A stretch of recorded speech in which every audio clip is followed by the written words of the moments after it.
Hello and welcome back to League One Live. We're here another Sunday, another League One Live. 11 games to feast ourselves into 27 goals, some hammerings, late drama, big battles at the top and at the bottom. We're coming into that festive period now of joy for some teams, maybe not for others. Again, 11 games. We're not here alone. We're here with a fantastic Jake from... Well, just Jake, really. Jake from Lincoln, really. Jake, how are we, bud? Maybe take yourself off mute, mate. That might help you. Yeah, that's good, that one. Can I just say, by the way, you know what I say to you? Every time I say to this one, right, I go, make sure you stay muted until the end, and then the last 2 minutes you can have your bit, right, as a joke, right? I didn't mean it literally, mate. Like... Yeah, I was just, I don't know, I'm focusing on pulling my notes up so that I don't look unprofessional, because you did a very good show with Tom midweek, and I didn't want to look bad. So I'm just getting my notes up and looking all prepared. Perfect. And we'll come to the comments as well. Shoe Army. When you realise Cobblers are the same distance away from the place as they are the relegation zone, we'll come to that later on. If this year Fleetwood will come down, we'll come to that as well. Up the Rob Ticks. There you are. There's one for you. Good evening. Hello, Sue. How are you? Not spoke to you for a couple of weeks due to, I think we had last weekend off. So good to see you. Well, hear from you. Who's Burton's ex-manager? Rowett. We'll come to that as well. Lots to talk about tonight, Jake. How was your weekend in Wigan, mate? Obviously, I know you went to the Robin pub. And did you see Baz, our mate Baz? No, I didn't get to see him because he was too busy doing a talk at the supporters bar, because he's so important, isn't he? But no, it was good. I tell you what, I drove. Me and Chris and the lads, Ben, you'd have met them before. I have many times. To Wigan. And it was really horrible. It was rainy. It was windy. It was, but on the M62, it's a nightmare to drive. If anyone's driven it before, you'll know what a nightmare of a road it is. But yeah, had a nice meal at the Red Robin, mate. It was nice, and then pretty much had a 90-minute nap afterwards because nothing happened. It was great. It was very unlike your trip to the DW Stadium a couple of weeks ago. It was very relaxed and very chilled and very even. I thought it was the right result. I think both teams arguably could have scored, but good point. I think point on the road away at Wigan's a good point. So we'll take it and move on. Similar teams in terms of ability, I think, because when you look at it, Wigan will be just above you by 1 goal difference. So again, I think it's a decent point for you. Should we start? We'll start off with Blackpool 3, Carlisle 0. Lots to feast our way into this one. Blackpool's 7th home victory of the season. They scored 25 home goals now. Jordan Rose netting his 13th goals, 12th and 13th goal of the season. And Blackpool obviously have had some really good performances and some not so good performances, especially that Northampton one, but full credit to Northampton on that one. They beat Portsmouth away from home, as we know about. And, they put in some impressive displays, especially at home. CJ Hamilton this week also laying a new deal down, 2026. Sonny Carey, I think, and Dougal will be the next two on their list as well. And another clean sheet, 9 for the season for the Seasiders, as they, again, quenching on the playoffs. Still in 8th place, still 3 points off the playoffs. But again, putting pressure going into Cambridge away and Bristol Rovers at home before Christmas. But for Carlisle, 1 win in 8. That came against Burton just a couple of weeks ago. Again, that 9th game was the Bolton game. And that feels like an absolute lifetime ago. And, lost the last 2 matches, conceded 8 in that run. Paul Simpson comes out after the game and says, I don't deserve to go over there and get abused. Fully agree with him. I don't deserve the V's, which, again, fully agree with him. I don't need this. And, again, they asked him, are you going to walk away? He goes, I don't want to answer that. So I think it's just a heat of the moment thing with Paul Simpson. I kind of think he would have calmed down. Now, if you did that interview tomorrow morning, it'd be totally different, Jake. Yeah, just touching on the game. Obviously, it was a blunder from Thomas Holy for the first one, but I'm not sure if you've seen it. But he allows Andy Lyons to sneak in and chip the ball over him. It's a really important goal, I think, for Lyons. He's been really inconsistent, I think, since coming over from Shamrock Rovers. He didn't play a great amount of football when they got relegated out of the Championship, and he's looked pretty decent at this level, I thought, and that would be good for him to score. Great skill from Karamoka Dembele, who set up Hamilton, who probably should do better. He hits the side netting. Holy this time does his job. Really good save. Unfortunately, they did just bounces off Jordan Rhodes and into the net. Alfie McCalmont should probably score at the other end. He's missed an open goal. And then it's a comedy of errors, Ben, from Carlisle's point of view for the third goal. Holy sort of just palms it into the path of Jordan Rhodes, who takes it away nicely. 13 for the season now. Blackpool yesterday, very clinical is what I saw. 3 goals off an XG of 1.84 is a fantastic turnout, from open play. 3 points off the top 6, even though they've played 2 games more. But I still think it's a really good result because teams have struggled against Carlisle at home. Oxford beat them only by a goal. We drew. I think Bolton obviously got beat. For Carlisle, 3 points off safety. They've not won in the league since the end of October, Ben. 5 defeats in that period as well in that month, which is pretty poor. Like you say, Ben, Paul Simpson basically saying that the supporters have been outstanding since he took the job at Carlisle a couple of years ago. They were not outstanding yesterday. And I think you're right. It was a heat of the moment thing. I think he's disappointed and frustrated with his players. Fans have the right to boo a performance if they don't think it was good enough. But I just think that everything Paul Simpson has done for them in terms of getting them promoted, because when we were in League 2 with them, Ben, don't know about you, they never looked like they were going to be promoted. They were always down the bottom or mid-table, and Simpson dragged them up. And, the season's not over and they're only 3 points off safety. We're halfway through the season. I'm sure if they looked at Forest Green last year, they would have taken that. Forest Green were maybe 8 to 10 points clear, behind this point last year. So, it's a difficult one. Good win for Blackpool, obviously. Absolutely. Hello, Chris. Hello, Gareth. Hello, Thomas. Hello, Liam. We'll come to your comments later on and get liking as well. That'd be massively appreciated as well. Bristol Rovers 1, Cheltenham 1. New managers in at both. Obviously, Darrell Clarke's been in a good 6-8 weeks now, and probably made the one bar Michael Appleton. When you think about it, probably one of the best impacts on a team. Obviously, there was 8 points. Lincoln was still doing all right before. I know, obviously, you've won 2 and you've drawn last 2. I kind of think you've got to look where Cheltenham were. They hadn't scored a goal in 11 games. I agree. He's 1.2 points a game, and if they carry on that momentum, they'd be about 46, 47 points a game. And Darrell Clarke is a legend. And if you ask Bristol Rovers, just Port Vale, where he's been previously, Walsall, it didn't quite work out, but they all love him. And, we were speaking his praises last season at Port Vale, saying how I thought he was harshly sacked, and we knew it was more than just football, and, we knew it was other issues going on there. So, again, good win, get his 5th goal of the season, scored all of those in his last 6, 3-3 for him. And Darrell Clarke, since being in, 3 wins, 3 draws, 3 defeats. They keep that up before now the end of the season. There's no doubt in my mind they will stay up with that tally because it's good enough. Bristol Rovers, again, Matt Taylor's gone in there, 1 point a game at Rotherham, which obviously is flattered to see because he had 1 good year in League 1. Well, and then, with Exeter, obviously that was 1.6 points per game. And then obviously left him for Rotherham. And again, only 1 point per game really in the Championship since he took over. It's not bad as Rotherham boss when you think about it. I think it's a decent appointment for Bristol Rovers. They held out for a lot of period of time. It's an upgrade though on Joey Barton, more importantly. Yeah. No, I think it's just first on Matty Taylor. I think it's a good appointment. I think when his Rotherham team weren't the best of teams, but I think when you compare it to the Championship, the budget it would have had to work with, the squad that he would have inherited from Paul Warren is probably a bottom 3 Championship team, top end League 1 team. And I had no doubt that if he was in charge of Rotherham and they had come down, that he would lead them back to promotion, because that's sort of what Rotherham do. And I think it's a really good appointment. He plays a good style of football, likes to bring through the youth from the academy, or he did at Exeter, and hopefully he gets a chance to do that at Bristol Rovers. On yesterday, it was really good play from George Lloyd. Won it in the first half. Great ball to pass it to Will Goodwin, who tapped into an empty net. He's been on fire, Ben. I don't know what it is since Darrell Clarke's come in.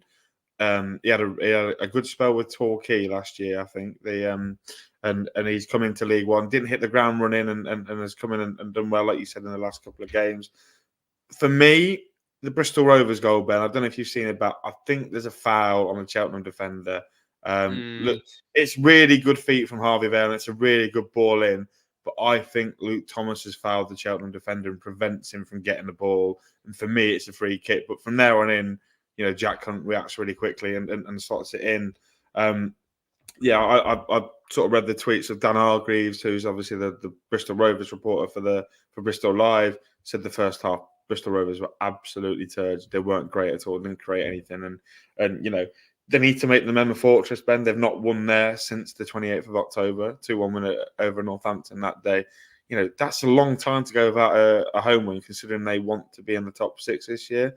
It was just strange. And then my final point on that game was 12 points collected under Darryl Clark. That is a real good one, considering where Cheltenham were when he came in.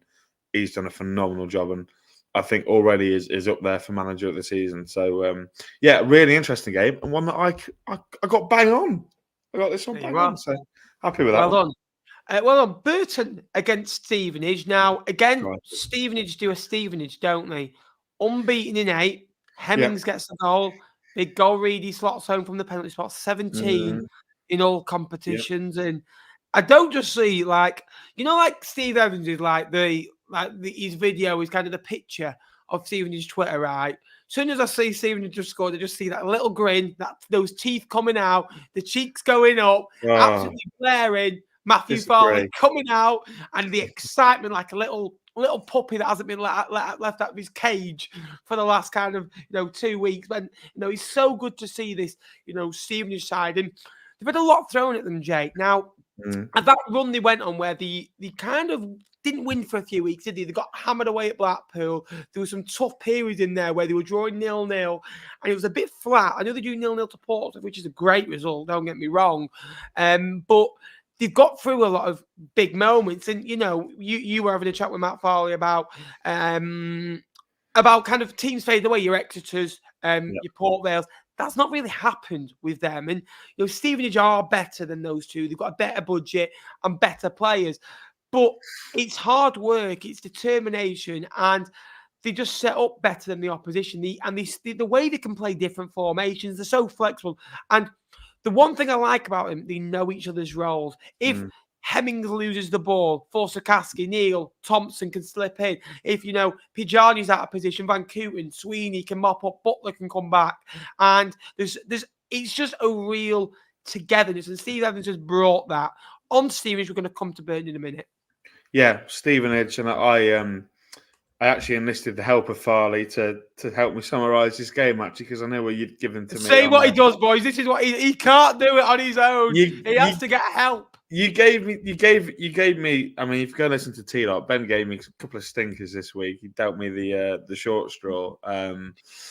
But I did get. I thought, what? Rather than just watch the highlights and take someone's word for it, I'll take a very biased opinion on what the Stevenage game would be. But yeah, no, just on Stevenage before you start, they're fantastic at what they do. They're very good at the basics. It helps that they've got a goal scorer in the form of BGR. He's a little bit of a maverick at this level. But yesterday, Ben, I think Stevenage got slightly the rub of the green with the penalty decisions. The first one, Farley said to me he didn't think it was a penalty. I think Sweeney, as I found out who it is, gets to the ball in front of Piergiani, and for me it's a penalty because he kicks him, and for me it's a penalty. And then the one that Stevenage got, I think the referee's trying to even it up. And we've had this discussion on T-Lot before, haven't we, about referees giving a penalty, maybe thinking it might not have been the right decision, and then trying to even it out, which is completely wrong because they're then looking to try and actively give the other team a penalty. And I think he tried to do that. I think it's a really good tackle from Quado Bar, and I think it should be a corner, but instead he points to the spot. Having said that, in the move building up to the penalty, Stevenage did have one cleared off the line. But no, another 3 points. Obviously, they've got the joint best home away record, haven't they, so far this year? That's, what is it now? It's 22 points from 11 away games. Fantastic record away from home. And also, I found a really, really good stat. Jamie Reid's goals have won Stevenage 16 points this season. Without them 16 points, they would be banging mid-table where you'd expect them to be. So BGR. BGR for nothing, is he? BGR. And again, Dino Maamria, relieved of his duties, and had 27 wins, 29 defeats, 17 draws in there. 73 games, I think that is. Took over 15 months ago. Has been at the football club for 3 years. Waiting with Jimmy Floyd Hasselbank, and took over. And it gets said a lot of the time that the number twos don't often do well. I think that was rubbish with that one. Now he took over. I think they had 1 point from 7 games, and he transformed them. And we were off and on here last season talking about that. Now Fleetwood in a similar position this season as well, and they've not managed to turn it around as of yet. They're on a great run, after the New Year. They got beat 5, I think, away at the Globe, didn't they, against Morecambe on New Year's. And they were awful, but again, great wins over Port Vale, and they managed to be good against Sheffield Wednesdays, your Barnsley's at home as well. And they got the job done, and Dino Maamria deserves a lot of credit. They're not struggling. It's an attractive job. It's an attractive football club. It's not the biggest, with thousands of fans that travel length and breadth of the country, but what they have got is a community and a spirit and a fans that will back you if you play the right way. And Dino bought into the culture. He started to go a little bit turgid towards the end. There's no doubt about that from the outside, that he out with the fans a couple of times, and it wasn't good. I don't agree with the club statement at all. There must be something coming out tomorrow where he can't just, for what he's done for that football club in a short period of time, without what he did last season, they'd be League Two. And don't think they'd be in a position of getting back up. I really don't. So, to just say he's been relieved, not a thank you, not one, out of acknowledgement. What's your thoughts? Because 4 defeats in a row, I think it has been coming, but... Do you? Yeah, I do. Performances have been poor. The shots on target have been poor. They've not been playing great football. And, they won in the cup in midweek. He scored 3 against Wrexham. They were 2-up after 5 minutes. So in that sense, I think it's more than football, Jake. I think you might be right. I think there might be a statement. I think there might be something else. But I think it's a really short-sighted sacking, Ben, because they have to remember...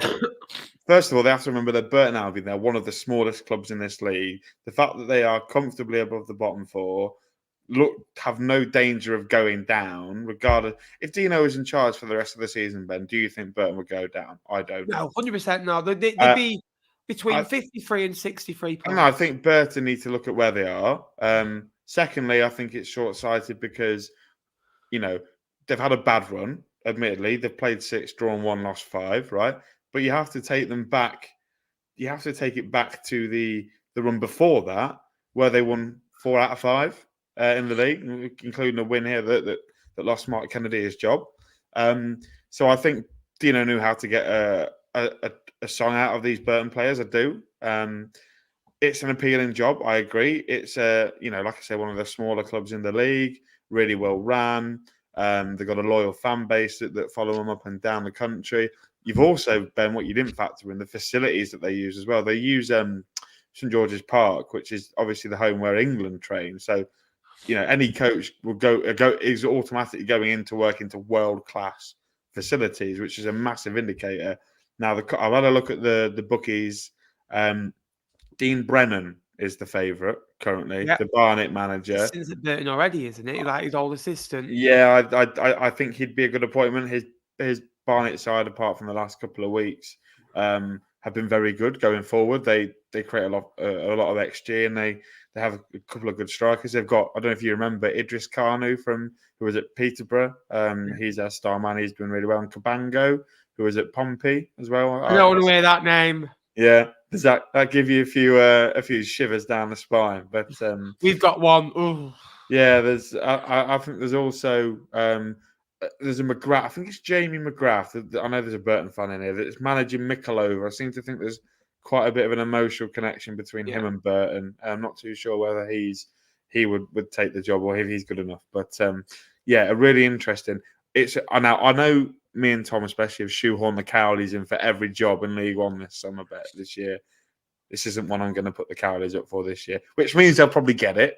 But I just don't think Burton is the right project for Danny Cowley. I think they're better off going for someone out and on league. Luke Garrard, Ben would be another one, Boreham Wood manager. Very I well. think he'd be John McGrath. I think he'd be a really good one as well. So, yeah, I think Burton were unlucky yesterday. And I think, if they don't lose the game, Maamria don't lose his job. It's even worse that, it's a loss against his former team that sends the legend there as well. I know he said that he made a comment, didn't he, that he did not play good football since he left, which was a bit interesting. We'll go to Cheltenham 2, Cambridge 2. There we are. Who playing? Neil Harris, not Mark Harris, has been appointed Cambridge manager. We shall come to in a little bit as I slowly turn into Sean Dyche. Again, Charlton under Appleton, 5 wins, 6 draws, 2 defeats. They were 2-0 up after 87 minutes yesterday. Alfie May, 15 goals for that man, 0.83 goals per game, which is, really good. To see Campbell getting a goal as well. Ryler again making a debut. Again, another star from their academy. And again, for 86, 87 minutes, good performance. Cambridge, I thought, played well up until that point. They had more corners. They had more double their shots on target. There was an urgency. They were up for the game. And Gatton Hadley scores a really nice header in the box, stays lively. And that's what we need to see more of. He did that at Burton. He didn't quite get it up to the standard at Ipswich. Wasn't given it a chance. Portsmouth, he was banging him in pre-season, didn't he? Yeah, scored 35 goals in 2 games, it looked like. But again, didn't do anything there and then struggled elsewhere. And again, a nice penalty. No Panenka this time, I noticed. Not a penalty, though. Coolly slots home for 2-2. A good game, which I thought of. Neil Harris gone in there. Former Gills did well, took over struggling. Nearly kept them up. Struggling budget in League 2. Got some good players in. Kept them up comfortably. And were sacked earlier this season where they were 11th, but 2 points off second. Yeah. Can you see why I picked Alfie May in my League One draft team of the season last year? I wanted him in. It's looking one hell of a call, isn't it? Best striker in league. But honestly, I said 2 seasons ago, if I could pick any striker in League One, bear in mind this was when Clark Harris was in his pomp, Bishop, Charles. There was others in there as well. And Alfie May was probably 7th or 8th down that you'd pick. Ellis Sims was there as well. He was good. Yeah, Ellis Sims. And I just looked at him and I went, he does all the things I like a striker to do. Runs in behind, literally nippy. And if you get a flick on, 9 times out of 10, he is a pain to play. Highlight. If you play a high line, by the way, you're going to concede 2 or 3 against him if he's on song.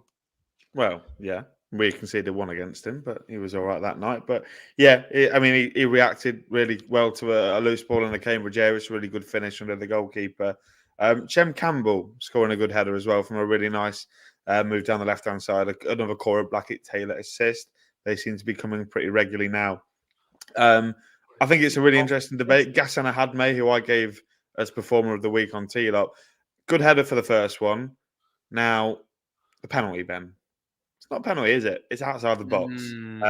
Yes. And I'm not saying that Cambridge didn't deserve that slice of luck because they probably did. And Neil Harris came out at post-match and said that he was disappointed that they didn't get all 3 points. But it's not a penalty. Nice. All 3 jobs. He's gone for 3 jobs. He's only got 1. But I think it's not a penalty. Like I say, Ghassan Ahadme sticks it away well. I seem to think I've read someone on Twitter, Ben, and I'm not 100% if this is accurate, but I'm going to say it anyway, because if it does, I look like a tit.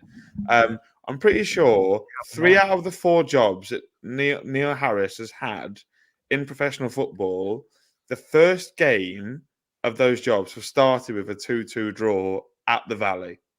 Now, if that is true, that is phenomenally, and that is completely bizarre. And why do we not do our research and guess that on T-Lop? I've got no idea. But yeah, I think it's a great start. They showed a lot of character to come back from 2-0 down. I think Ahadme is going to be really successful in a Neil Harris system. If you think about his teams from the past, they've had Gregory and Morrison up front previously, a big target man who No, you're chatting crap. I'm chatting crap. He lost 1-0 at the Valley with Gillingham. Yeah, but I said 3 out of the 4. Give me a minute. I'll get it to make sure that you're wrong. Look, I think it's a good appointment anyway, but they've got a tricky run for the rest of 2023. They've got Blackpool, Oxford and Stevenage all to play in the month of December. It's going to be a tough one for them. Yeah, there you are. Again, a good game overall, I thought. Good game. Leighton Orient 0, Derby. You So no, forget about Exeter's Exeter. next. Exeter's next. Well, yeah, there we are. We can't miss that, can To we? be fair, Ben, I wouldn't It's have our bothered, level, mate. isn't it? It's our I level. wouldn't have bothered. Exeter 0, Port Vale 1. Ollie Orblaster back with a goal. Obviously, young Walters led the line in absence of strikers. Proving my point. Why did they let Ellis Harrison go? Very weird the way Port Vale set up. Chislett, Garrity, Orblaster, Ojo, Grant, and Sang. It seemed to me like, obviously, Garrity, Chislett wide, and a very compact four in there. Kind of looks like a 3-6-1. You know, Garrity plays up front, mate, because I've been listening to the Ale and Vale Garrity was just in behind Walters, it seemed, and Chislett and Walters were very close to the forwards, but again, midfield-wise, it was literally like a very narrow four, and it was like, you know, it worked for them. They were 13 without a win, Exeter now 11 without a win, and it really was, you know, the Capico, as you wish, and Exeter have not scored in 4, lost 9 of the last 11. Next up, you've got to go to Stevenage, and after that is Cambridge at home, which is a massive game for both football clubs. Great result for Port Vale. Back to what they do best, keeping clean sheets. They're 6th for the season. The highlight of it was Conor Ripley going into the Exeter City supporters bar and buying a pint for himself. Yeah, absolutely. And they're really friendly people at Exeter, so I'm not surprised in the slightest that, you know, an away player has got into the home bar to buy himself a pint. But I think it's a good corner from Port Vale. Nice flick on, and Ollie Arblaster was there to nick at the back post. He's got half a Devon at that back stick, Ben. I don't know where the Exeter defenders are, and it seems to be a real problem for Exeter. I mean, I don't know. You beat them 3-0. We drew 1-1, but our goal came from a set piece. I'm not sure if any of your goals came from set pieces, but they seem to be pretty poor at defending those situations. I'm glad you didn't nick my stat, Ben, because both of these teams have not won before yesterday, since the 16th of September. That was first against second. It was, and that day Exeter and Port Vale both won by a goal to nil at home. Exeter against Cheltenham and Port Vale against the Cobblers, Northampton. But yeah, Exeter's record since that win: played 11, won none, drawn 2, lost 9. Jesus Christ, you're starting to get worried for our mate Gaz, because, you know, as much as I joked that Exeter don't know how to fill in a P45, which they probably should do at this point in time. He needs. He needs. I believe he signed a 4-year deal. He's not on great money. Do you think it's because they don't want to pay him off? Yeah, 100%. And the fact that they've bought into a process on a 4-year deal, it was ludicrous to give him a 4-year deal. He only did well at Wigan because of the squad he had, in my opinion. And the only positive yesterday, Ben, from an Exeter. Go on. Sorry. Just quickly, you've got to give him some leeway that he lost his star striker and other star player in, star loan injury. Yeah, lost a star loan as well. But I think, the positive yesterday for Exeter, and Exeter fans will be looking at this going, how on earth can you draw a positive from yesterday, right? They did outperform Port Vale in XG, right? They had an XG of 1.27 to Port Vale's 1.14. It's not too dissimilar, but it's a lot better. They have 61% of the ball, 4 big chances. That just shows that once they perhaps start putting their opportunities away, this Exeter team might, if they can play like that more regularly, they might start picking up points. So I think yesterday was, perhaps even though they lost, I think there are some positives to take from it. For Port Vale, I mean, they'll just be glad to win. I mean, they've been pretty dross over the last couple of weeks. I think, like I said there, I've listened to the Ale and Vale podcast with Bez and Johnny on it, and they sort of said that, Andy Crosby is sort of only in a job because of the cup runs. Obviously, they've got to the potentially the third round of the FA Cup still to play against Stevenage, of course, and also they're in the quarterfinals for the EFL Cup, the Carabao Cup. When they play Middlesbrough, I think, next week. So, look, Andy Crosby. Think Colwell's in the job because of that as well? Well, because of the cup Yeah, the run. great cup run. Yeah, they did. Yeah, and it does buy managers time. I think it does. But you look at the teams that Port Vale have beaten in their cup run. There's nobody that you wouldn't expect them to. You still got to win the games. Yeah, you do absolutely. But I think from a being a negative point of view, I think you look at them and go, well, Port Vale could or should win all of those. I said after the 7-0 defeat, he'll be the first one to go. You can lose you can lose 1, 2, 3 now and again. You play Peterborough next week, so it could be 7. Shut up. Yes, I know that. My bad. Because I'm going to say something about that in a minute. I've got it on my docs. Don't worry. But to sack Darrell Clarke in the way they did to replace him with Andy Crosby, to sack him after 6 months will be ludicrous. Absolutely ludicrous. And you've got to give him a bit more time. We're going to move on. Leighton Orient 0. Yep. Derby County 3. Well done, Ben. All 1. Not the right man for Derby County, says Mr. Jake Tong 98 on Twitter. Yeah. Anyway, I'll give you a Twitter plug as well, there while you're at it. He's won his last 5 games, scored 13, conceded 1, 4 clean sheets, 19 points away from home, and above Oxford in the table, closing in on that top 2. Yeah. Mendes Lang yet again, another goal, another assist. 5 goals, 6 assists for him. Sibley with his 12th goal for Derby in 146 games. Again, and 4-1, 4-1. Horahan just behind Burton, Sibley, Mendes Lang, Wilson, Collins up front. A great win in the capital. Orient, though, have not won away in 8, and I'm starting to get a little bit worried for them. There was a few booings after the defeat in the FA Cup last week as well. I think they played Chesterfield away, and they beat Portsmouth. They're a good side. They're not a National League side. They've probably got to play the squad of a top half League 2 or a bottom half, or possibly, you look at Cheltenham's, Reading's, Fleetwood at this moment in time, probably the bottom half League 1. So, again, there's nothing to be ashamed there. And there was a few tensions in the air, but I think Paul Warne deserves apologies. His sides always get better, and they're outworking teams at the moment. And you did say in your defence, you could see Derby going on a 6, 7, 8 or 9 game winning run that got the run going. Yeah. Look, it's a 5-game sample size. And the reason I said it was over a much bigger sample size. I still don't think that Paul Warne has been the best choice to get Derby promoted. Look, it was, talking about yesterday, clever feat from Kane Wilson. Sees a ricochet fall to Louis Sibley. It's a great finish into the bottom corner. I don't know if you've seen it, Ben. The Brandon Cooper red card, for me, it's stupid, idiotic. Yeah. It's an elbow. I think I saw a Derby Twitter account say that James Collins is lucky that he didn't have to go to the dentist afterwards because it might have cost him an arm and a leg. But it's been seen by the officials, and it is stupid. Mendes Lang, the second goal, really well worked goal. It's a really good pass from Conor Hourihane. The first time pass. For me, Solbrin should do better because it's squirmed under him. And then the third goal, Ben, is comedic from a Leighton Orient point of view. A short corner that doesn't even find the man, and all of a sudden they've got everyone's up front, and then they've got no one back, and it's an easy tap for our mate Toz's best mate Tom Parkinson to slot into the net. So for me, it's a good run for Derby. And it's like you say, 5 straight league wins. In that period, they've scored 13, conceded just the once.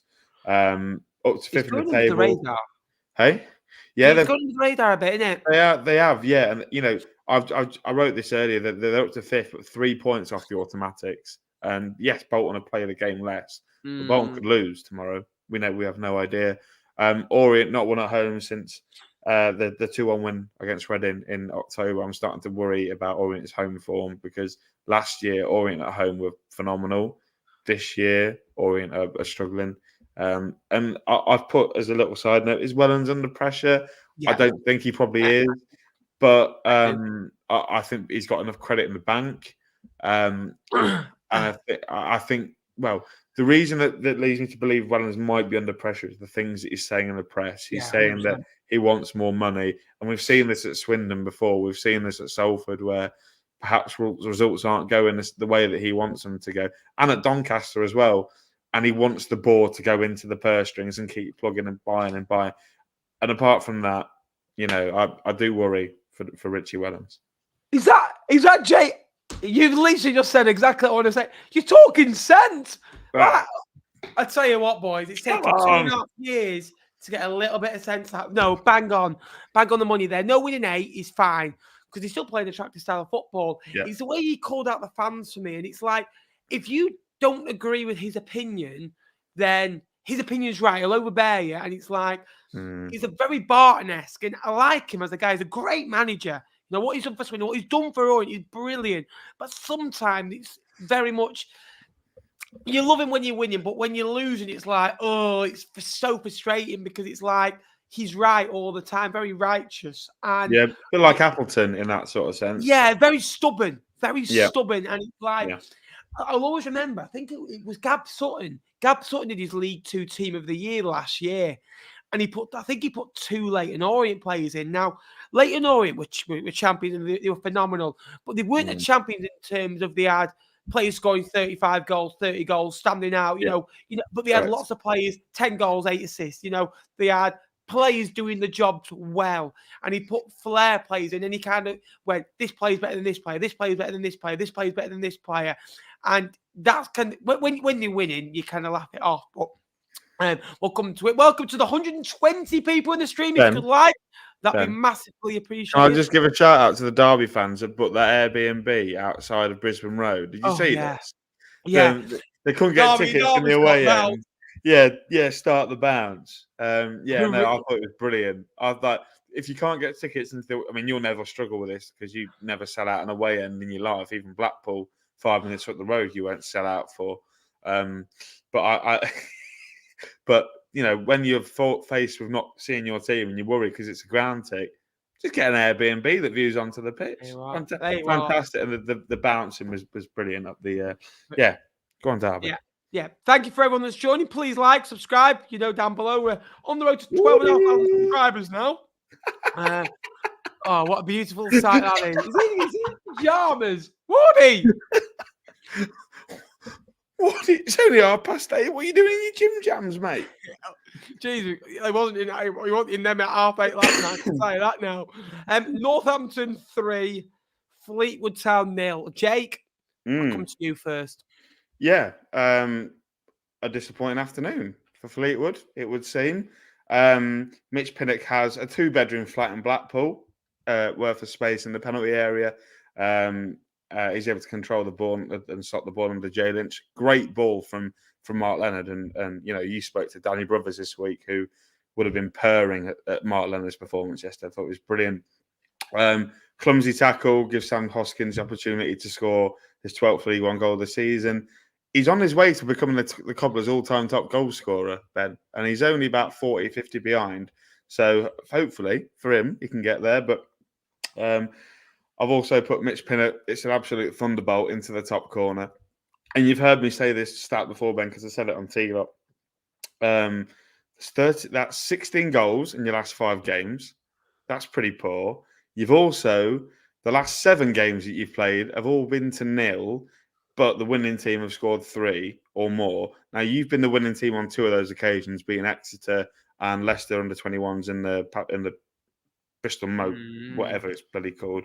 But that's concerning. That's out of the 7. That's 5 games where you've lost by 3 or more goals to 0.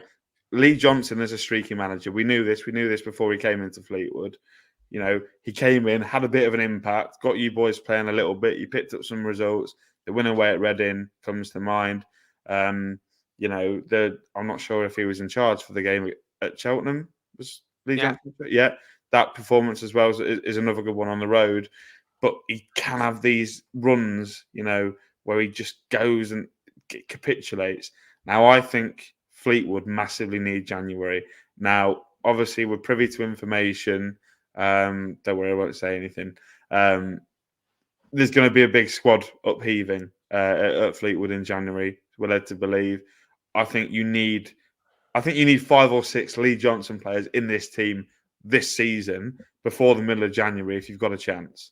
And I think you have a chance if you can do that. But January is huge for you. Absolutely. You're 10 points behind Northampton, Ben. You finished 13th in League One last year. They won they got promoted out of League Two. If you'd have said halfway through this season that Northampton would be 10 points clear of you, I think you'd have laughed at me. Really? I think a lot of people would have laughed at me. You need some change, mate. I've seen a few Fleetwood fans calling for Lee Johnson's head on social media. It's not one for me. Every fan base has got their idiots that are always posting for the manager. I'm pretty sure I saw a Lincoln Lincoln fan asking for Skabala to get sacked yesterday. I'm thinking, Jesus Christ. But for Northampton, 10 points clear of the bottom four. That's 4 wins in 6. That's really good. They only lost to Portsmouth in that run. How did you see it, mate? I know you're upset. Right, so obviously you've done the other tactical thing. I'll keep it under 2 minutes here. I don't enjoy watching Fleetwood anymore. And I haven't done for some time, to be fair, since probably the start of last season. And it doesn't feel the same anymore. I don't get the same buzz or butterflies in my stomach to go to a game. And it's kind of been this season. The Reading one was the first game in a long time where I actually cared about a result. Reading and Cheltenham, those 2 results on Tuesday night, because I travelled a long way. Look, results still get to me. They do. But I came away yesterday. We had a chat after the game, which we'll come to, don't worry. And I was smiling. Tommy, you said, "Oh, you was expected to be upset." I was smiling. I was laughing because it is laughable. You can't lose 3 games in a row 3-0. And this is more than Lee Johnson. Players are giving up. I'm not going to call out individuals because I don't do that. And unfortunately, they live for the consequences. And the defensive is Sunday League standard. It is literally like your Sunday League team getting battered. I've been in Sunday League teams, when I was 14. That must have been bad. Yeah, it was. And believe me, right? And I played for the college at Fleetwood, and I've been in bad teams. Obviously, I'm in it. It's going to be a bad team, isn't it? But I remember we used to be always all right if we were 0-0 or 1-1 or in the game. And as soon as your goal goes down, your head goes. That's it. Sunday League pub standard. We're League One. League One. And it is comical. It really is. And I know Lee Johnson's got a lot to do. And we've got Peterborough at home next year, scored 40 goals. Peterborough are not too far away from winning 6, 7, 8. That is how good they are. This title is Peterborough title challenges because they're a phenomenal side. And, it's going to be a tough game. We've got Portsmouth after that. I do think, though, people will laugh at me for this and people think I'm deluded. These are the best 2 fixtures we could play now because we're not expecting anything. We're expecting 3s, 4s, 5s. I wouldn't say 6s the way we're playing. It's realistically, in your head.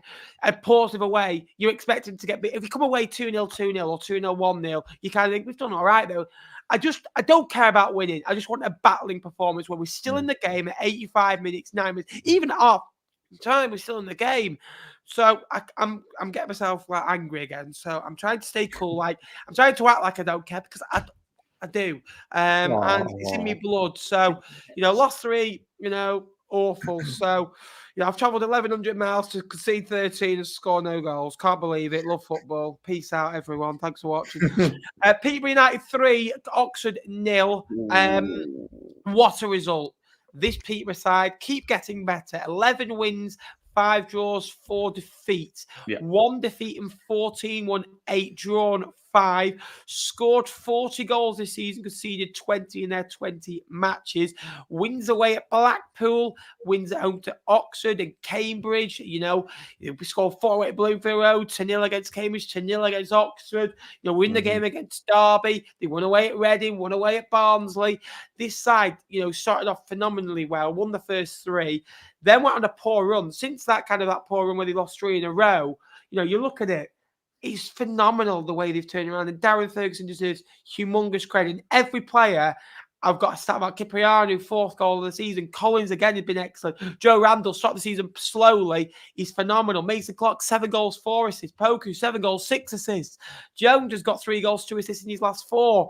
It's an unbelievably good side. And we said in Peterborough, I've always called them the Tottenham of League One, where this the flash and that front four is like the League One version of Dele Alli, Christian Eriksen, Son, and Harry Kane. That a few years ago where they absolutely shone. I got 60, 70 goals between them in the Premier League and carried Tottenham to a second place finish. This side is as good as that in terms of League One, but they've got a bit of backbone now. Edwards, Knight, who have also got the most passes per 90 minutes in the league, and that shows you the way you want to play. They want to play out, into your Kiprianos and Collins, and the options you got off the bench as well. Adji Boy, Clark Harris potentially as well. So many players missing yesterday as well. It's an unbelievable side. Yeah, and I hate giving Posh credit because you can imagine they are a local rival of ours, and I don't like giving them a lot of credit, like I say. But I've truly been in the Peterborough United in the automatic boat for a couple of weeks now. You look at the game yesterday. It's a test. Oxford, yes, they've not started too well under Buckingham, but it's still a test. They're still, it was a top 6 game. Both sides were in the top 6. It's a great strike from Collins. Beadle for me could do better. He parries it out, and it's really quick thinking from Harrison Burrows to lay into Kipriano, who you say that's 4 goals in the league now. I don't know if it reminds you, Ben, but I don't know if you've seen this goal, but Joe Willock scored a goal away at Anfield, and Mesut Ozil had the intelligence just to lay it off to him when it seemed like the world that Mesut Ozil would just put it in the net. But it was the right decision because the keeper was going to save it if he did. He laid it back to Joe Willock and he scored. I think went on to win the game. It's a similar sort of goal to that. Lovely touch from Ephraim Mason-Clark again. His ball tempts Beadle to come out, but Ricky J. Jones is just too quick and nips past it and put it into the empty goal.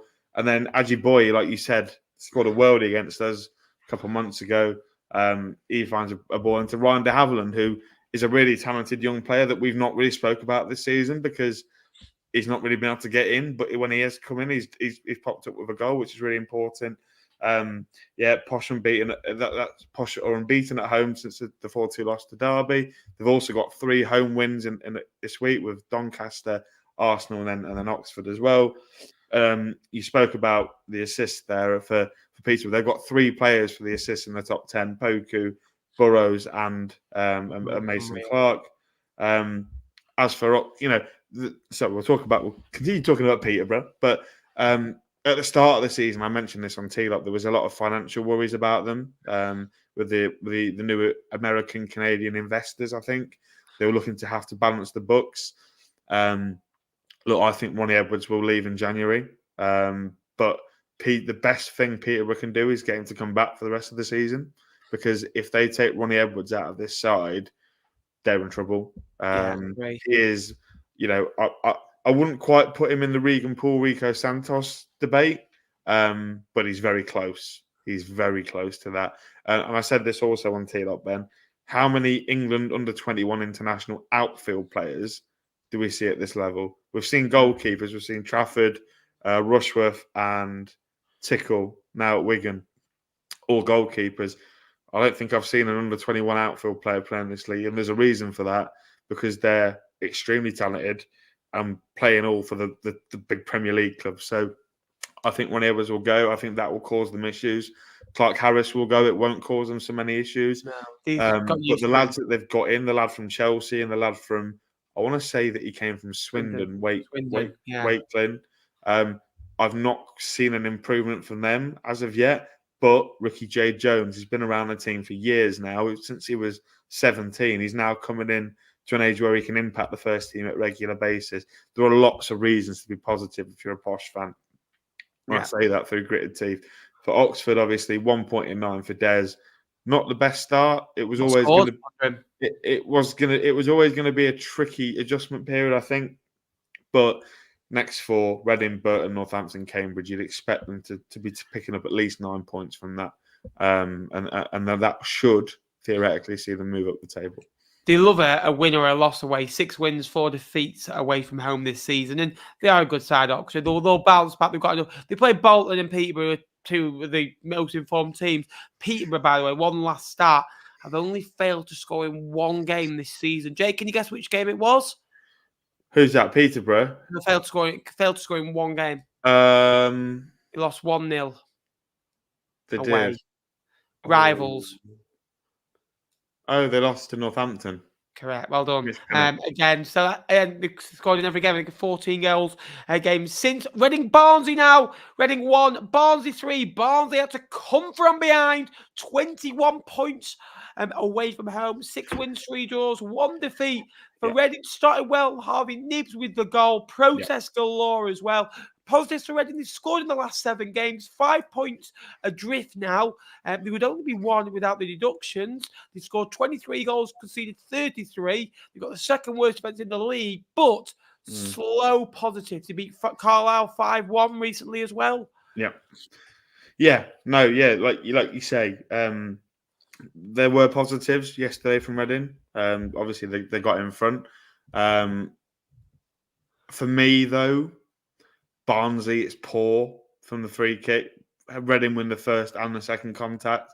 And Barnsley, I was speaking to Andy Simcox from Red All Over the other week, and they've just got this really soft little underbelly that if you tickle Barnsley's underbelly from set pieces, they crumble. Ben Killett doesn't come for anything, I've been told. And he probably should come from the flick on. Obviously, like you say, Harvey, it's a great header. I don't know if you've seen the first goal for Barnsley. It's a penalty. I think it's pretty fair. Tyler Binden has handballed it. His arm is sort of up a little bit. And he doesn't know it's going to come off his arm, but it does, and it's a penalty. Herbie Game put it away pretty nicely. Devante Colas's were fantastic striking from the edge of the box, and then Max Waters kills the game off with a good strike. But good work from Jallo actually down the right hand side. Jallo scored the winner in the FA Youth Cup against Lincoln a couple of weeks ago. Come into the first team, done really well, I think. 21 points from 10 away games for the Tykes now. That's fantastic. Just 2 points behind Oxford, with Charlton and Stevenage to come before Christmas. It's a pretty tough set of games. We'll see a lot of what this Barnsley team are made of.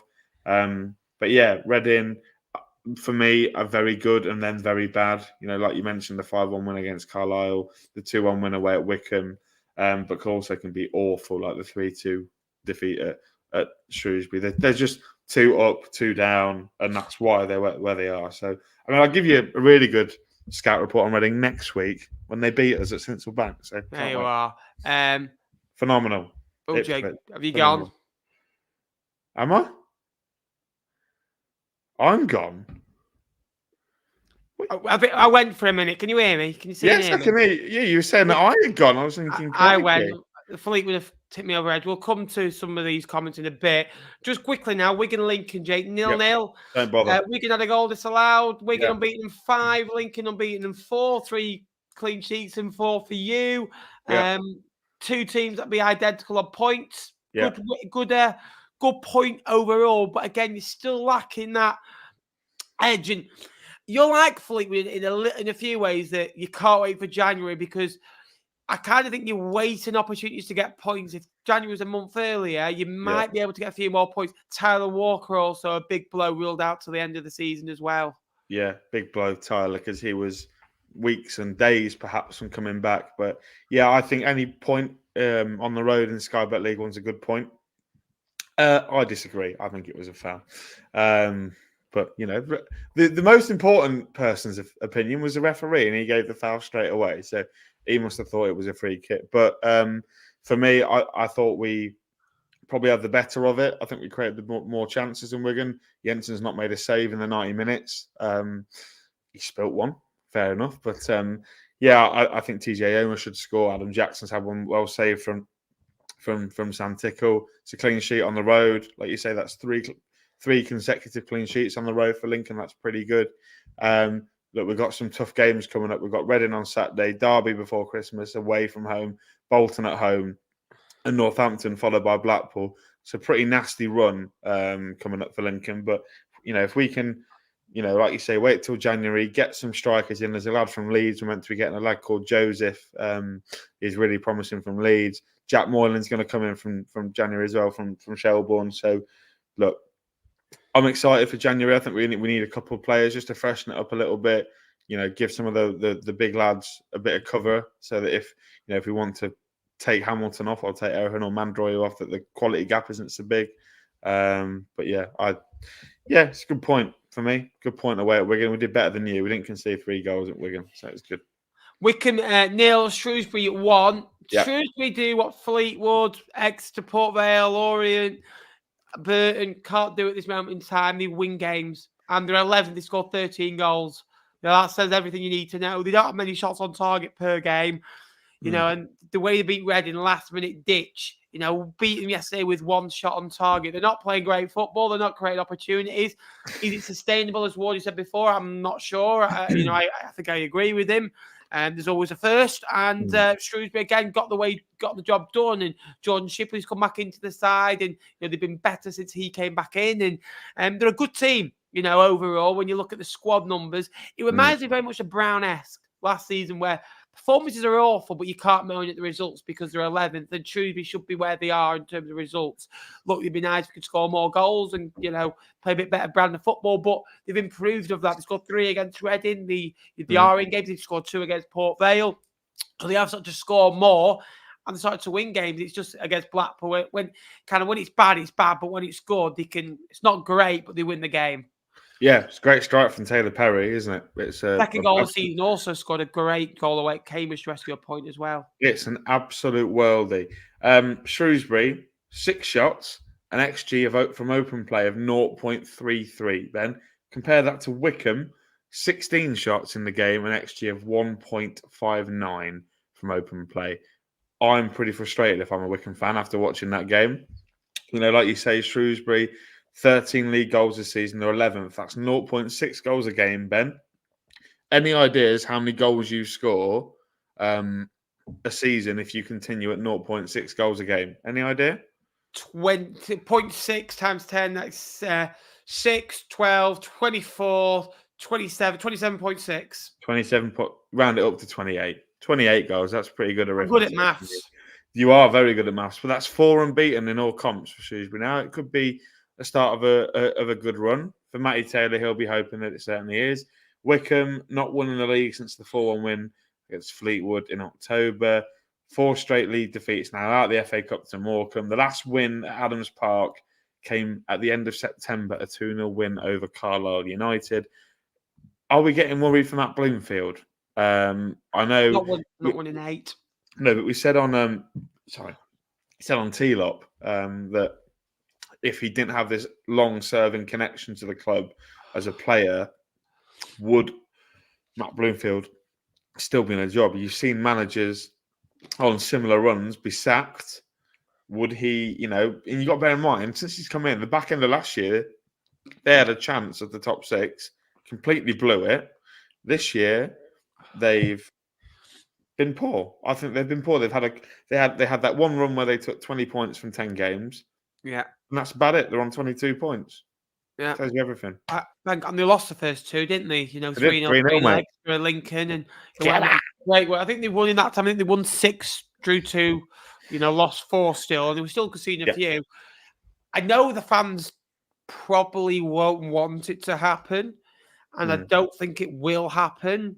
But could you see if he did get sacked, a return for Gareth Ainsworth?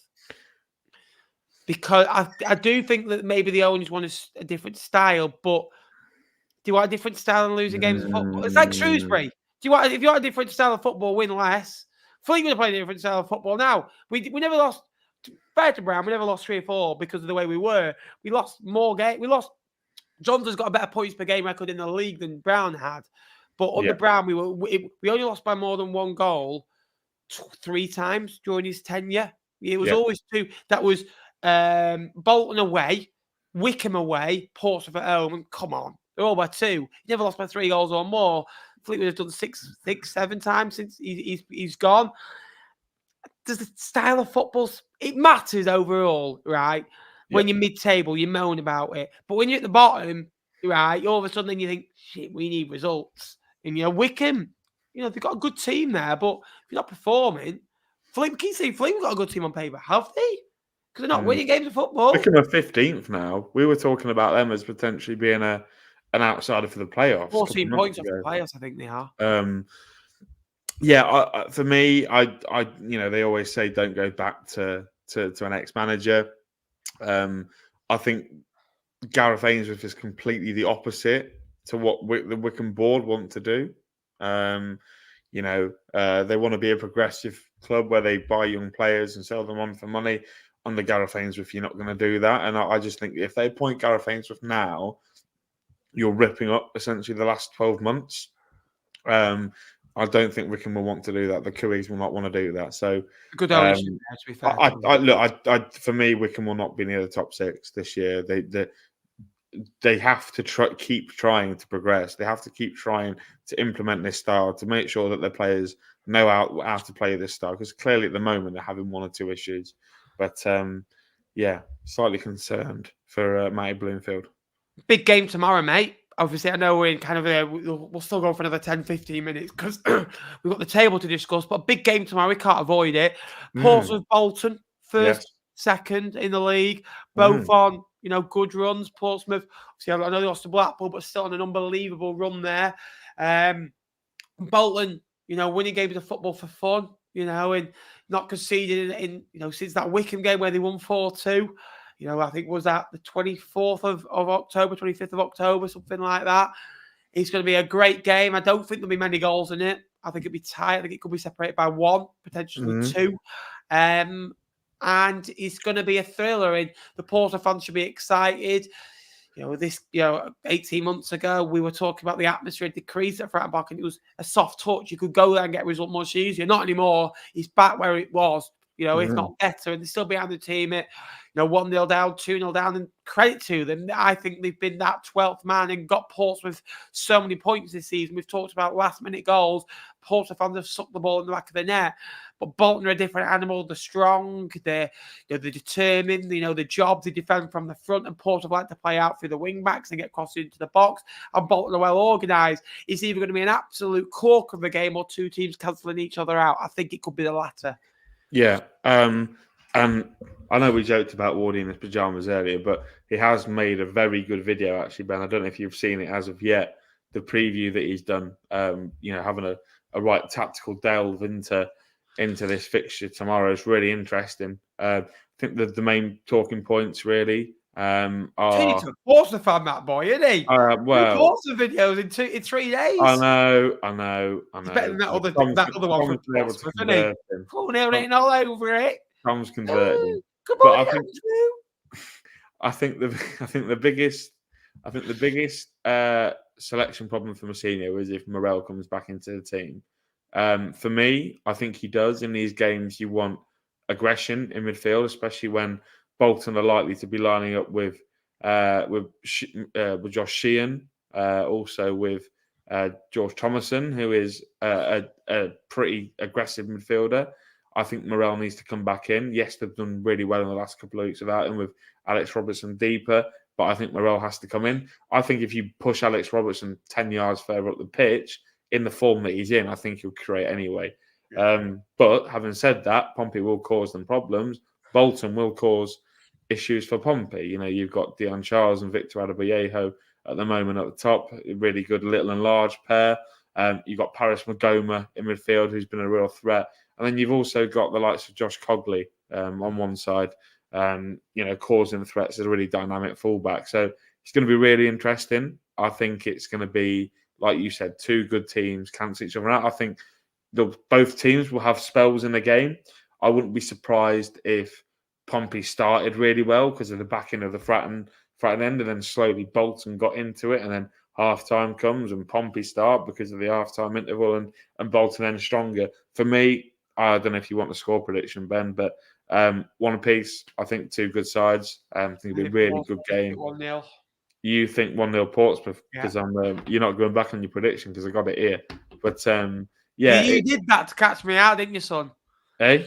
You did that to catch me out. No, I just wanted to check what my prediction was. But yeah, it's going to be a good game. I can't wait to watch it. And I can't imagine. I'm not sure if Tom's here or if he's watching, but he said to us earlier it's the most nervous he's been on a Sunday, which is surprising considering he's done a lot of 4-0 Sunday lives. But it's going to be a really good game, one that I'm going to watch with a real keen eye. Absolutely. We're going to come on to the League One table. We Debut. are. Debut. Get the words out. But also, just for a bit of a laugh now. So about 9:30 yesterday, my phone's going off in my pocket, I think. What's this now? Because I have to get back from Fleetwood, back to kind of my house. Tom's ringing me. I'll give you a ring. Give me 20 minutes. Let me get home. Chill out for 5 minutes and give you a ring. So we're having a nice little chat. A couple of interesting things get said. And this lad gets on the call. And again, first thing, hey, you lost again. Oh, I'm going to have to have a new host next year. Oh, am I going to be on my own on that show? Who's going to host? It's going to be me and Tom. This was the call last night. So as you can see, Tom's smiling. Jack, you need to come and sort my hair and beard out, mate. That is bad. I know. I'm in need of a trim. I've not had one for 2 weeks. And as you can see, me in the background looking overly happy. There we are. And also as well, go and follow Jake on Twitter, Jake_Tong98. Again, he does produce some little bits over there. The work is coming. He's got a desk. He's got an house. He's got a light shade. He bought a light bulb this week. So again, and got also the tree up, mate. Look, got the tree up, ready for our the T-Lock Christmas special next week. Also, Ben, are we going to tell the viewers what we're doing next week? We've done a bit of purchasing, haven't we, mate? 2 weeks, Christmas Eve. So, Christmas boys, Eve, 2 weeks. Girls, we've decided we're going to do a Christmas Eve stream. So Sunday, nothing else will change. It'll be 8 o'clock. Luckily, wangled it off work. Don't know how I've done that. So there will be a stream on all things League One.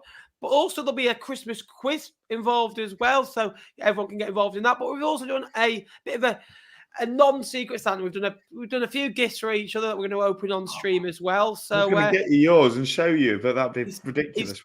It's going to be festive fun. So again, and also if you want extra content with Jake and all the other boys, there's a new membership scheme in the description as well. You can join the channel for 99p a month as well. That'd be massively appreciated as well. All members do go help to kind of funding the channel as well, and it's again massively appreciated. We'll go over to the League One table.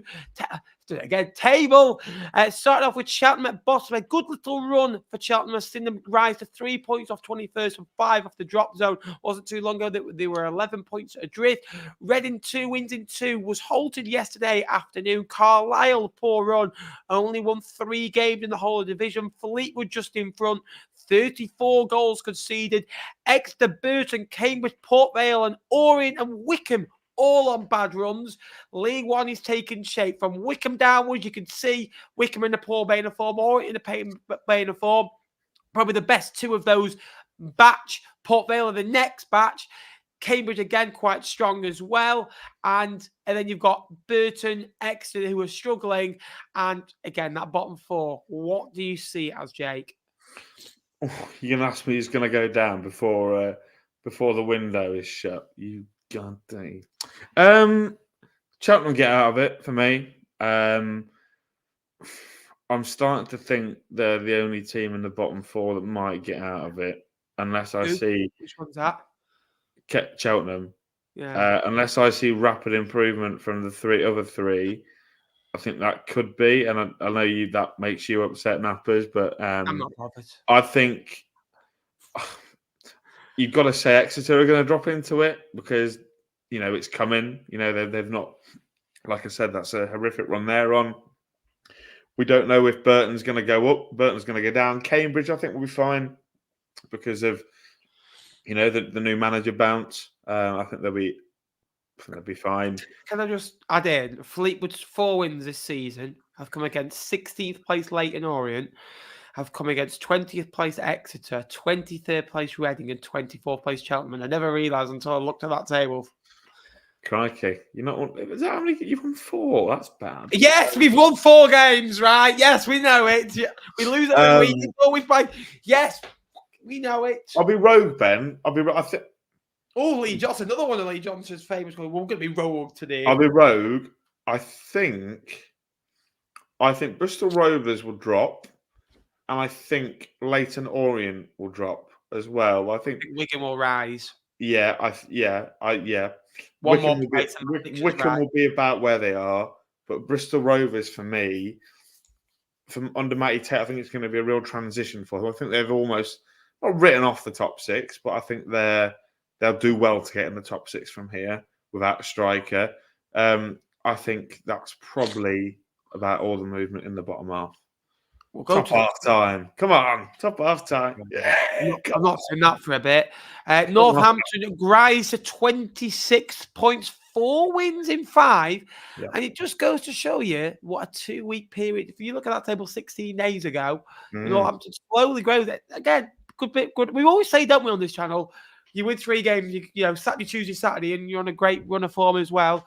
The Portsmouth defeat knocked them back a bit, but played Portsmouth at home, for God's sake. Shrewsbury, again, a good couple of runs for them. Charlton seem to be going nowhere. They love 10th place, don't they? I know you found that last season. They love being the 10th best. It's getting to that 9th area now, and Lincoln, you know, just in front. Unfortunately, couldn't get in front of them last season, but, you know, Lincoln have got many qualities, and they're hard to beat. And you know, we're 9th, Ben, without a striker.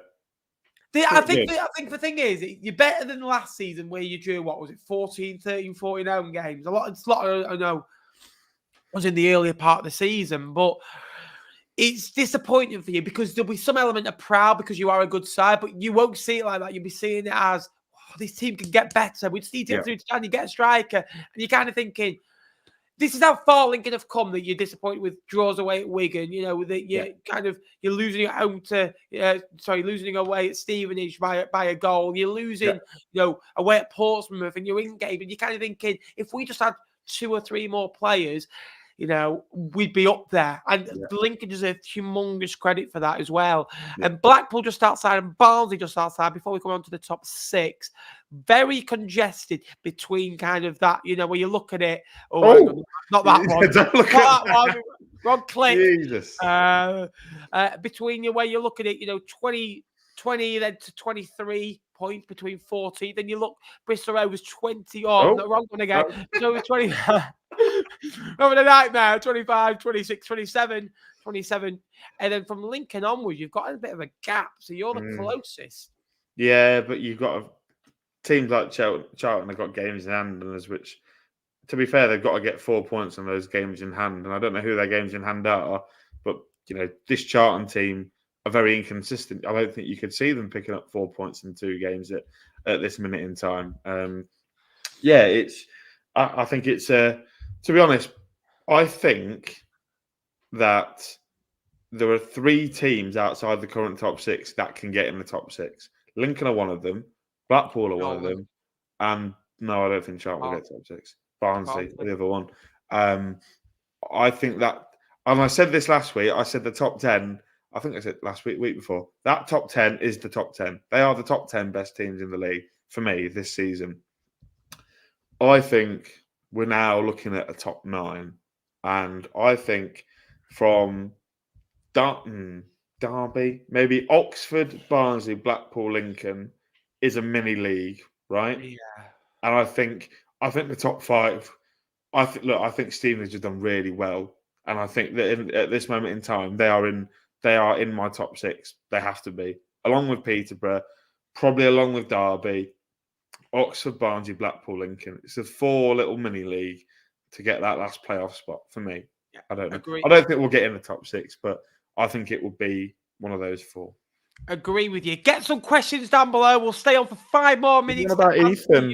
There's one about Ethan. Can I answer it? There's one about where is it? Where is he? There's a St Mirren fan here. Come on.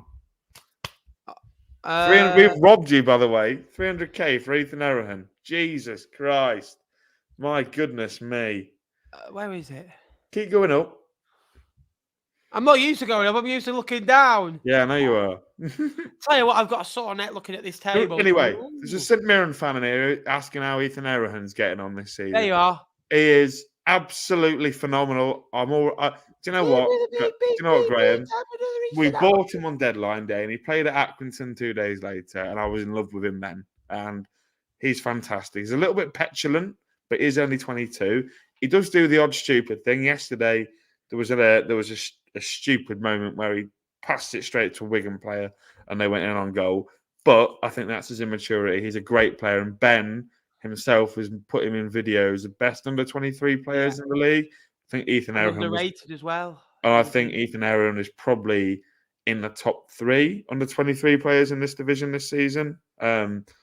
Great player. And thank you very much. And I hope you spend that 300k wisely, because you should have asked for a lot more. You did. I did go to one of 28. You did? One of 28. I didn't go to Bly Park this year. Thank you so much. Appreciate that. There will be a Christmas quiz. Don't you worry about that. I feel like Cheltenham fan get 2 wins every month. That will get us out. Yeah, exactly. That's all you got to see it as. Ethan Aaron is a great midfielder. Ethan Hamilton's even good as well. Don't get me started. So good. Vale's winner Exeter is preparing over the cracks. Crosby was never the right appointment. DC should never have been sacked. Older fan, best football under Lee Johnson under years. What's going on? You can find out my opinions this week because there's a video coming. I wanted to release this for a couple of weeks, but I thought, well, now's not the right time. All of a sudden, 5 defeats. I thought, at least it's done me some credit. I could actually have some relevance to something. And yeah, absolutely. Too early to predict. Carlisle new owners will spend big in January. Gary Medine, rumoured to be going to Carlisle, by the way. He'll end up re-signing for Blackpool now, said that. Leeds you should add the CODs as well. Yeah, absolutely. From what I'm hearing from the club, there's going to be a lot of changes in January. And also as well, there's a lot of Christmas parties happening with football clubs over the next kind of like this week. I know that we'll get a lot of uproar. I hope Fleetwood have one. It can cause a lot of trouble where I hope they have one and just let their heads down and just forget about football for 24, 36 hours and just enjoy kind of the pressure off football. No game this week. I'd let them have one, and I'd let them have Christmas Day off as well. And you can try this ruthless stuff. The relaxed style, I think, is the way to go. And you know, when you're in man management is going to be crucial. And from what I've heard, Lee Johnson's not the best at it, but he's going to have to be. Enjoy Fleetwood away when Sunderland win League One. Very friendly people and very humble. Ben Thorson will stop going rolling. Idawoo, 18 goal and assist for Waterford. Good signing from what I've seen over from our partners in Waterford. And again, the second one that you've signed as well. There was another one, wasn't there, at the back who played a game for us on trial just to help us out, basically. That's great to see. I think his contract might have been up in the summer because I think we signed him with you in January, I think. Big one for Wycombe for the town. Respect to Blackpool, top away. Ian Everett's one of their favourites for the Stoke City job. He won't go there. Not a chance. That's a toxic job. No one wants that. Poison chalice. Poison chalice, isn't it, that one? You like copying my words, don't you? You didn't say poison chalice. I did. Did you? Well, VAR, go back. Well, anyway, sorry, I farted and it stank, so I didn't really listen to you. Lovely. I blew the. Honestly, this flat block's about to go down in methane. Oh, shut him up, right? Mute him, right? Thank you so much for watching, guys. It is massively appreciated. Again, a big stream tonight. We've gone over. We always go over, but we love it. We love Sky Bet League One, and thank you for the support on this channel as well. We're now, I think, 160 away from 12,500 subscribers, so that'd be appreciated if we can hit that by the end of the year. Some big videos coming this. I think I've worked out there's still another 4 vlogs coming your way, and there's still going to be another 4 or 5 videos, 2 or 3. There's about 12 different things coming your way in the next 20 days, so stay tuned. And Jake, any final words, mate? Yeah, it was. You don't like that, do you? Look at the tree, everybody. Didn't she do a good job with the tree? Yeah. Yeah, no, it's good, mate. You've been made to say that, lad. And she's got a gun to your head. No, I'm joking. She hasn't. It's a knife. No, it was good. Yeah, it's been a good one. I've enjoyed it. Oh, you keep doing it, mate. What are you doing it for? Award winning. Oh, he's won an award. Second place. Second place. You're the first loser. I'm a bit like, you know, when Arsenal got the Open Top Bus parade last year because they finished second. I'm a bit like that. Hold on, you stay there. Hold on. Where is it? I'll tell you what, right? Ben. How is this channel won an award? You've had about 30, and now we're talking about Christmas trees. What's this, Ben? What's this? It's for you, that is, mate. That's for you, that is. I've got no words. You've got no words. It's an adult only. Yours is a bit like Wardy's, small and soft.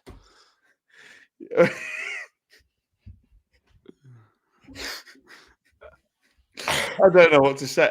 Yeah, I am. I don't know. Yeah, I'm going to have a chat with Jez George this week, so that's going to be fun. Our director of football. That'll be nice to see a bit of. I'm glad you said that because I was like, oh, that's cool. Yeah. Who? Yeah, he's our director of football to talk about the recruitment this year. So I'm looking forward to that.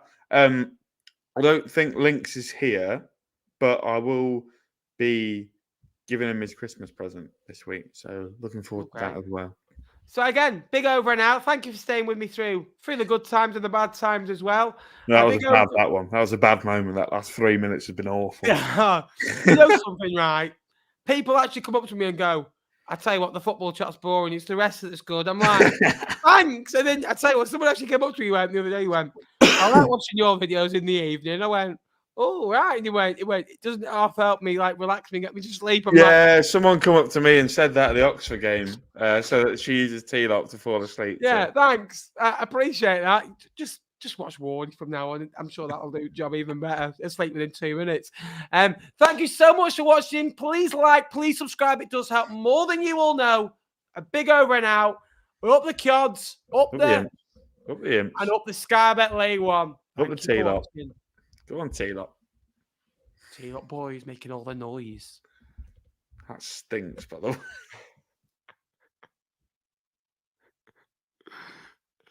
Can anyone get me a new co-host, please?